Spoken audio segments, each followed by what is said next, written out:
Halo semuanya, pada kesempatan kali ini kita akan belajar tentang rotasi dan revolusi bumi. Bumi sebagai bagian dari tata surya pada dasarnya memiliki dua pergerakan, yaitu revolusi terhadap matahari dan rotasi pada porosnya.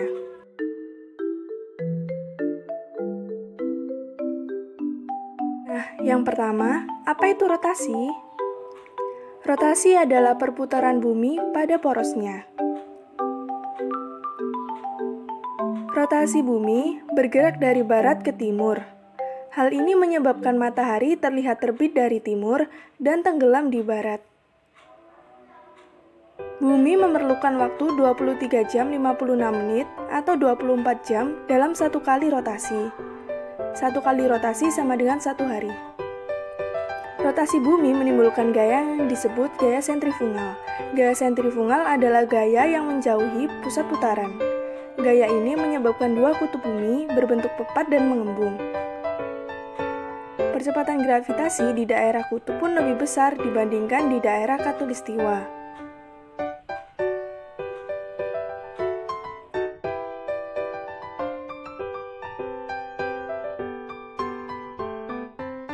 Lalu yang kedua, apa itu revolusi? Revolusi adalah perputaran bumi mengelilingi matahari melalui garis edarnya. Revolusi bumi bergerak berlawanan dengan arah jarum jam.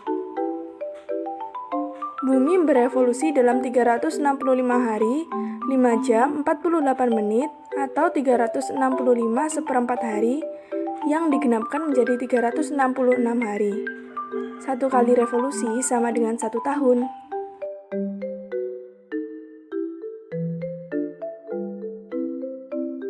Nah, kita akan mengenal adanya tahun kabisat. Apa sih tahun kabisat itu? Tahun kabisat adalah tahun di mana jumlah harinya ada 366 hari dalam satu tahun. Hah? Mengapa kok bisa ada tahun kabisat? Satu tahun itu kan 365 seperempat hari. Lalu, ini digenapkan menjadi 365 hari. Lalu, seperempat sisanya kemana? Seperempat sisanya ini, berdasarkan sistem penanggalan internasional, akan dijumlahkan. Sehingga setiap 4 tahun sekali, penggenapannya menjadi 366 hari. Begitulah asal mula tahun kabisat.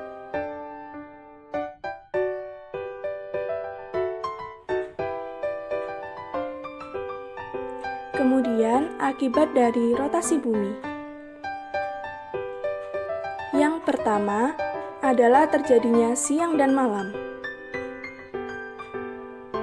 Lalu yang kedua adalah adanya perbedaan waktu. Tiap 15 derajat itu berbeda 1 jam. Jadi misal di Prancis sedang pagi, di Indonesia sedang sore. Hal ini juga menjadi dasar mengapa di Indonesia ada 3 zona waktu. Perbedaan waktu ini yang menyebabkan orang-orang berpergian di tempat zona waktu berbeda mengalami jet lag.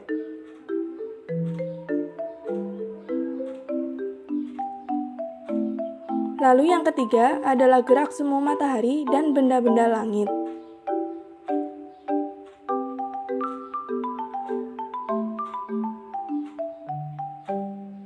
Yang keempat adalah pembelokan arah angin. Seperti yang kita tahu, arah angin itu bergerak dari tekanan tinggi ke tekanan rendah karena rotasi. Arah angin ini akhirnya mengalami pembelokan. Sekarang, akibat dari revolusi bumi. Yang pertama adalah adanya pergantian musim. Di belahan bumi selatan, negaranya mengalami 4 musim.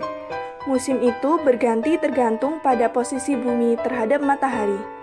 Daerah yang menghadap matahari akan mengalami panas, sedangkan yang tidak menghadap matahari akan mengalami musim dingin. Berbeda dengan daerah khatulistiwa yang mendapat sinar matahari sepanjang tahun. Di daerah khatulistiwa hanya memiliki 2 musim.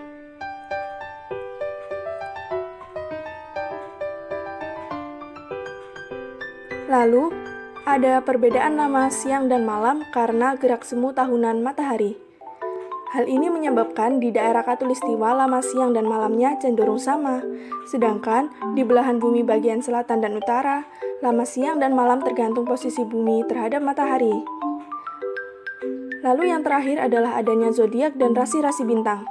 Karena bumi beredar mengelilingi matahari, maka kita dapat melihat rasi bintang dan benda-benda langit lainnya. Rasi bintang ini menjadi dasar-dasar dari zodiak yang kita kenal sekarang.